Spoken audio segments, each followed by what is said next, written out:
Many agents think that because they're no longer printing every contract, that means they're paperless. But there's a lot more to being effectively paperless than digital signatures and email attachments.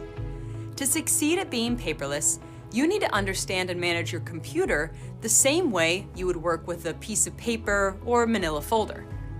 These are skills we all learned as kids, but they don't always transfer to the computer. The people who designed computer systems designed them to mimic paper systems. This is a folder, and this is a folder. This is a file, and this is a file. These are pages, and these are pages. Your computer even has a desktop, just like your physical desk has a desktop. So if you think of your biggest computer folders like file cabinets, then drawers within the cabinets and files inside the drawers, that's how digital organization works. And just like a messy file cabinet makes it difficult to get things done, so does a messy computer. In fact, this problem can be worse in the digital space than it is in the physical one. When you have everything on paper, it's possible to get disorganized and lose track of things, but the paper will still be there. It will still be on your desk, forcing you to acknowledge the mess in front of you. On a computer, you can easily lose track of things and never notice, because they're hidden in that digital space. And unlike your physical desk, your digital stacks can be thousands of files deep before you start to run out of space. Just like your office desktop shouldn't be cluttered with paper, your computer desktop shouldn't be cluttered with files. Consider that the desktop is a place for you to work, not a place for storage. In addition to the improved organization you get from getting things off the desktop, there are other benefits. First of all, unless you have a backup system that is duplicating your whole computer, things on the desktop won't be saved if the hard drive fails. Secondly, a cluttered desktop slows you down, because rather than going directly to the right spot or using the search function, you're scanning the desktop with your own eyes, like looking for the right piece when completing a puzzle. Every agent is a little bit different, and you may have unique ways that you like to organize your files. I'm going to go over an example that's close to the way we do things. You should compare this with the way you organize your files and folders, note the differences, and find areas where there could be improvement. The important thing is to build a system that works for you and that is easy to use. If you don't have a system already, start with the one outlined here and adjust it as you find points of friction. A quick note before we start, we'll talk more about cloud storage in a later video, but if you already have a solution such as Dropbox, you'll want at least your current transactions, if not your entire file system, to be in Dropbox. This ensures that your files are securely backed up, as well as giving you a way to access them from any device. Let's begin by separating out personal files. Personal files might include things like a folder for home improvement or a folder for photos.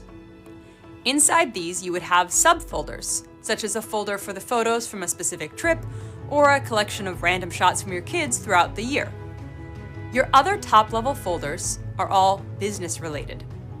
You might have a business folder for everything that's related to the financial and corporate aspects of your business, such as your taxes, real estate license, receipts, your LLC documents, and other business files that you need to keep. Inside each of these are subfolders. For example, your tax documents will be arranged by tax year, your clock hours by renewal period, and your receipts by category. The reference folder is for all reference information. It could include subfolders such as neighborhood info, title and escrow, marketing, etc. You may or may not need subfolders in these folders depending on the information. And if you use a different program for your reference system, such as Evernote or OneNote, you wouldn't need this folder at all. The final top-level folder I want to talk about is transactions. This is probably the one folder you already have. The system we're demoing here is the one Matt used to run his short sale business when he first started out. As you know, short sales are complicated and they drag on for months, meaning Matt usually had more than a dozen clients under contract at any one time and a dozen more prepping to go on the market. If this system allowed him to do that while still running a brokerage, it can certainly work for you. Let's take a look at how this transaction management system would actually look on your computer. Within transactions, you'll have subfolders for buyers, sellers, and closed. Within these folders, you will have a subfolder for each client.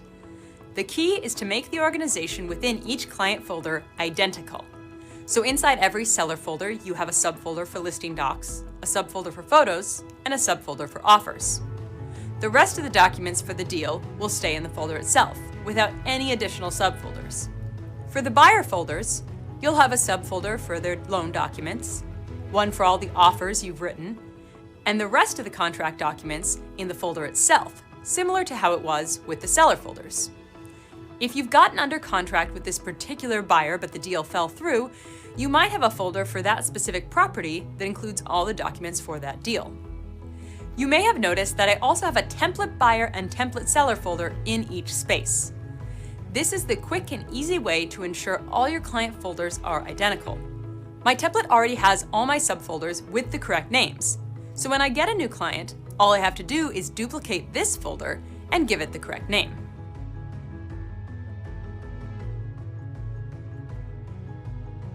When a transaction is closed, I can move them over to my closed folder, so my current client folders stay clean and uncluttered. The key to folders is to be like Goldilocks. Not too few, not too many. If you don't have enough subfolders, it can be hard to find things because they're all in one place. But if you have too many, it becomes annoying to store things properly, and you're more likely to forget where they are. My rule is that if there are more than 3 like items together, they might need their own folder. As I said, the way you set up your folders should fit how you work. Think about which docs you get first, which ones need to be used at the same time. Think about the points in the transaction where you stop referencing one thing and move on to another. For example, the reason I show listing docs in their own folder is because once you're under contract, you generally don't need to reference them much anymore. You also want to think about what prompts you to use and organize your files. Your transaction checklist probably needs tasks for creating a client folder in the beginning and archiving it when the deal is closed. Your homework this week is to compare our example file organization system to your own and determine areas for improvement. Next, you'll want to go into your computer and start rearranging things. Keep in mind that if you're using an older computer, you might want to be careful not to move too many files at once, as it may be too much for the processor to handle. Finally, you'll need to go to your transaction checklist and make sure that creating and archiving client folders is part of your list. It's easy to get caught up in the flashy and fun parts of your business, but small improvements to your efficiency are the difference between an agent who does 12 deals a year and one who does 30. You are dealing with files and documents all day, every day. It's worth it to turn that process into an experience that's fast and simple.